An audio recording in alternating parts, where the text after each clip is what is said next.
find out what it is that makes them tick. How about the postman? For example, he walks hundreds of miles every year, delivering mail to your door. But have you ever taken the trouble to find out where he lives, or asked to see a snapshot of his wife and his kids? Did you ever ask him if his feet get tired, or if he ever gets bored? What about the grocery boy, the newspaper vendor, the chap at the corner who polishes your shoes? These people are human, bursting with troubles, and dreams, and private ambitions. They are also bursting for the chance to share them with someone. But do you ever let them?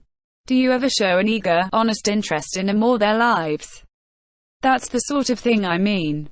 You don't have to become a Florence Nightingale or a social reformer to help improve the world, your own private world. You can start tomorrow morning with the people you meet. What's in it for you? Much greater happiness, greater satisfaction, and pride in yourself. Aristotle called this kind of attitude enlightened selfishness. Zoroaster said, "Doing good to others is not a duty. It is a joy, for it increases your own health and happiness." And Benjamin Franklin summed it up very simply: "When you are good to others," said Franklin, "you are best to yourself." No discovery of modern psychology, writes Henry C. Link, director of the Psychological Service Center in New York. No discovery of modern psychology is, in my opinion, so important as its scientific proof of the necessity of self-sacrifice or discipline to self-realization and happiness. Thinking of others will not only keep you from worrying about yourself, it will also help you to make a lot of friends and have a lot of fun. How? Well, I once asked Professor William Lyon Phelps, of Yale, how he did it. And here is what he said. "I never go into a hotel or a barber-shop or a store without saying something agreeable to everyone I meet.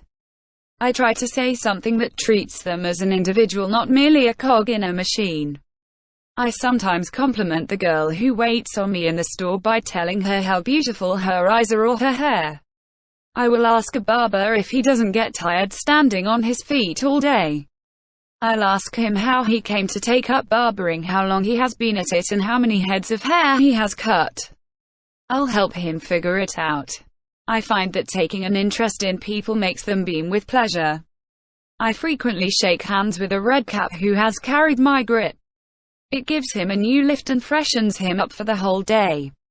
One extremely hot summer day, I went into the dining car of the New Haven Railway to have lunch. The crowded car was almost like a furnace and the service was slow. When the steward finally got around to handing me the menu, I said, "The boys back there cooking in that hot kitchen certainly must be suffering today." The steward began to curse. His tones were bitter. At first, I thought he was angry. "Good God Almighty," he exclaimed, "the people come in here and complain about the food. They kick about the slow service and growl about the heat and the prices. I have listened to their criticisms for 19 years and you are the first person and the only person that has ever expressed any sympathy for the cooks back there in the boiling kitchen. I wish to God we had more passengers like you." Single quote. The steward was astounded because I had thought of the colored cooks as human beings, and not merely as cogs in the organization of a great railway. "What people want," continued Professor Phelps, "is a little attention as human beings. When I meet a man on the street with a beautiful dog, I always comment on the dog's beauty.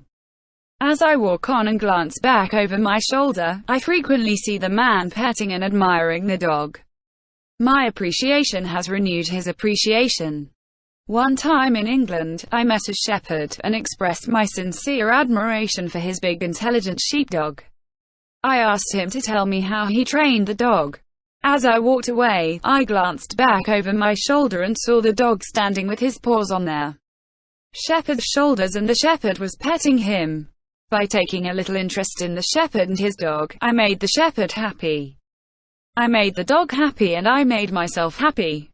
Can you imagine a man who goes around shaking hands with porters and expressing sympathy for the cooks in the hot kitchen and telling people how much he admires their dogs? Can you imagine a man like that being sour and worried and needing the services of a psychiatrist? You can't, can you? No, of course not. A Chinese proverb puts it this way: a bitter fragrance always clings to the hand that gives you roses. You didn't have to tell that to Billy Phelps of Yale. He knew it. He lived it. If you are a man, skip this paragraph. It won't interest you. It tells how a worried, unhappy girl got several men to propose to her. The girl who did that is a grandmother now. A few years ago, I spent the night in her and her husband's home. I had been giving a lecture in her town, and the next morning she drove me about 50 miles to catch a train on the main line to New York Central. We got to talking about winning friends, and she said, "Mr. Carnegie, I am going to tell you something that I have never confessed to anyone before, not even to my husband." Opening parenthesis. By the way, this story isn't going to be half so interesting as you probably imagine. Closing parenthesis. She told me that she had been reared in a social register family in Philadelphia. The tragedy of my girlhood and young womanhood, she said, was our poverty. We could never entertain the way the other girls in my social set entertained. My clothes were never of the best quality. I outgrew them and they didn't fit and they were often out of style. I was so humiliated, so ashamed, that I often cried myself to sleep. Finally, in sheer desperation, I hit upon the idea of always asking my partner at dinner parties to tell me about his experiences, his ideas, and his plans for the future. I didn't ask these questions because I was especially interested in the answers. I did it solely to keep my partner from looking at my poor clothes. But a strange thing happened. As I listened to these young men talk and learned more about them, I really became interested in listening to what they had to say. I became so interested that I myself sometimes forgot about my clothes. But the astounding thing to me was this. Since I was a good listener and encouraged the boys to talk about themselves, I gave them happiness and I gradually became the most popular girl in our social group, and 3 of these men proposed marriage to me. Opening parenthesis. There you are, girls. That is the way it is done. Closing parenthesis. Some people who read this chapter are going to say, all this talk about getting interested in others is a lot of damn nonsense. Sheer religious pap. None of that stuff for me. I am going to put money in my purse. I am going to grab all I can get and grab it now, and to hell with the other dumb clucks. Well, if that is your opinion, you are entitled to it.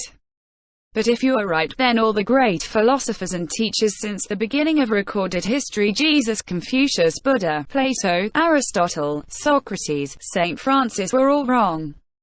But since you may sneer at the teachings of religious leaders, let's turn for advice to a couple of atheists.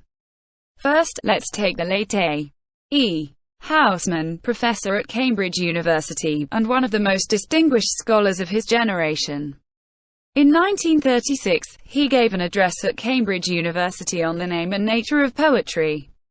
In that address, he declared that the greatest truth ever uttered and the most profound moral discovery of all time were those words of Jesus.